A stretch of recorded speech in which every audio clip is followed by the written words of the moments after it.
মঙ্গলবার ভোর পৌনে 4টার দিকে শ্রীনগরের সনবাড়ি থেকে ঢাকা যাচ্ছিল একটি প্রাইভেট কার।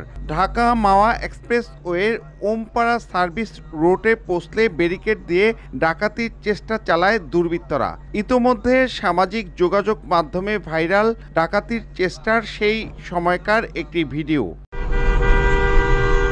ভিডিওতে দেখা যায় ঢাকা মাওয়া এক্সপ্রেসওয়ের সার্ভিস লেনে গাড়ির পথরোধ করার জন্য আগে থেকেই ব্যারিকেড দেয় ডাকাত দল। গাড়িটি ব্যারিকেডের সামনে আসতেই ডাকাত দলের সদস্যরা রামদা সহ দেশীয় অস্ত্র নিয়ে গাড়িটিকে ধাওয়া করে।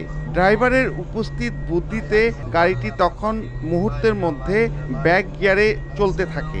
এ সময় গাড়িতে থাকা যাত্রীরা আতঙ্কিত হয়ে পড়লে এক পর্যায়ে ডাকাত দলের আরেকটি গ্রুপ গাড়িটিকে লক্ষ্য করে ঢিল ছুটতে থাকে। খবর পেয়ে তাৎক্ষণিক পুলিশ ঘটনাস্থলে পৌঁছায়, তবে ডাকাতরা আগেই পালিয়ে যাওয়ায় কাউকে গ্রেপ্তার করতে পারেনি পুলিশ।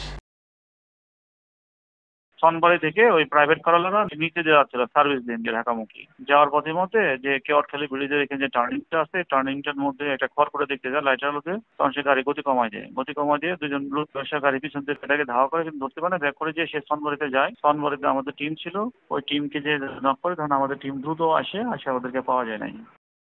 এই ঘটনায় এলাকায় চাঞ্চল্যের সৃষ্টি হয়েছে। নাসির উদ্দিন উজ্জ্বল, সময় সংবাদ, মুন্সিগঞ্জ।